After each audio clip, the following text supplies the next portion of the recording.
बनर्जी जी के नेतृत्व में एक अराजक सरकार काम कर रही है, जिसका मकसद ही है लोगों को परेशान करना, घुसपैठियों को संरक्षण देना, जो लोकतंत्र के हित की बात करे उसका विरोध करना, लोकतांत्रिक प्रक्रियाओं और व्यवस्थाओं का विरोध करना।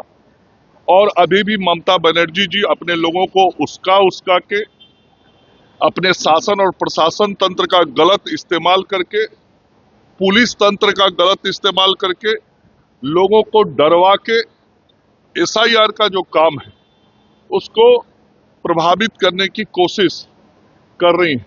और झूठा बयान जिस प्रकार से ये लोग बिहार में दिया करते थे एसआईआर के बारे में, वैसा ही झूठा बयान पश्चिम बंगाल में अब ममता बनर्जी जी के नेतृत्व में देने का काम लोग कर रहे हैं। लेकिन बंगाल की जनता सच्चाई जानती है।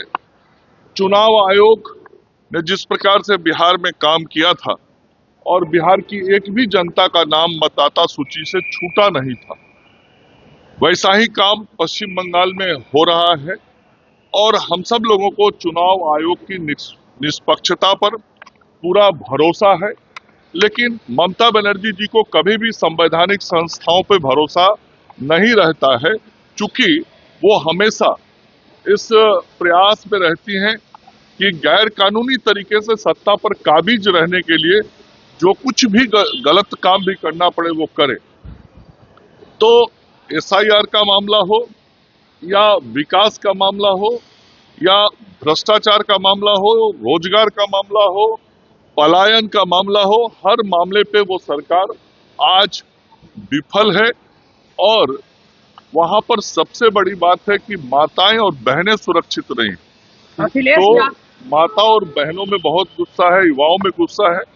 और ममता बनर्जी जी की सरकार का जाना पश्चिम बंगाल की जनता के द्वारा तय कर दिया गया है। अखिलेश यादव ने कहा है कि अभी एसआईआर के नाम पे आपका अधिकार छीना जा रहा है, कल बाबा साहब अम्बेडकर के द्वारा दिया गया अधिकार छीन लिया जाएगा। ये लोग जितना भी इस तरह की बात करेंगे, जनता उतना ही मानेगी कि इन लोगों को हमारे वोट और लोकतंत्र पर विश्वास नहीं है। ये लोग इस तरह का जितना भी ऐसा बयान देंगे, जनता मानेगी कि बाबा साहब भीमराव अंबेडकर जी ने जो संविधान बना के इस देश के लोकतांत्रिक व्यवस्थाओं को चलाने के लिए तय किया था, ये लोग उन व्यवस्थाओं और उन संवैधानिक संस्थाओं पर विश्वास नहीं करते। बिहार से यदि सीख नहीं मिला है अखिलेश यादव जी को, बिहार से यदि सीख नहीं मिला है ममता बनर्जी जी को, तो पहले ममता बनर्जी जी को सीख मिल जाएगा कि सही बातों का यदि कोई लोकतंत्र में विरोध करता है तो जनता के गुस्सा का सामना करना पड़ता है। क्या हुआ बिहार में? ये महागठबंधन और कांग्रेस के लोग, इन लोगों का सुपड़ा साफ कर दिया बिहार के लोगों ने। ये तो लोकतंत्र जनता ने किया ना। जनता ने माना कि आप हमको भ्रमित कर रहे थे, आप गलत बयान दे रहे थे। आप मीडिया के साथियों को भी कभी कोई मिला जिसने कहा कि मेरा नाम मतदाता सूची में काट दिया गया, मैं मतदाता हूं?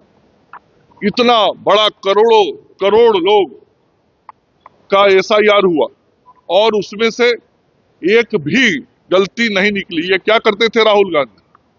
आप मीडिया के मित्रों के माध्यम से गलत विषय लाते थे और गलत गलत कागज प्रोड्यूस करते थे किसी का कि ये आदमी का नाम काट दिया गया, ये आदमी का नाम छोड़ दिया गया। और जब सच्चाई तहकीकात होती थी, पता लगाया जाता था, तो पता लगता था कि उन्होंने जो दावे किए हैं वो गलत दावे किए। तो अखिलेश यादव जी यदि नहीं समझ पा रहे हैं जनता की भावना को, तो 2 बार तो पराजित हुए हैं, तीसरी बार भी 27 में पराजित रहने के लिए तैयार है। आरजेडी की समीक्षा बैठक हो रही है और तेजस्वी लगातार गायब है। आज भी विधायकों, जितने हुए विधायकों, देखिए जिस तरीके से धीरे धीरे बिहार में कांग्रेस पार्टी अप्रासंगिक हो गई, उसी प्रकार से विकास विरोधी राष्ट्रीय जनता दल भी बिहार में अब अप्रासंगिक होता जा रहा है। बिहार की जनता ने मान लिया है कि राष्ट्रीय जनता दल हमारा भला नहीं कर सकता। युवाओं ने मान लिया है हमारा भविष्य नहीं बना सकता। बहन बेटियों ने मान लिया है कि राष्ट्रीय जनता दल के रहते हमारा परिवार आगे नहीं बढ़ सकता। और एक बार नहीं, लगातार कई चुनावों में पराजित कर करके जनता ने उनको अब संदेश दे दिया है कि अब राष्ट्रीय जनता दल नामक राजनीतिक दुकान को आप बंद कर दीजिए, चूंकि आपकी जो विचारधारा है उस विचारधारा को बिहार की जनता ना मानती है ना आप पे विश्वास करती है।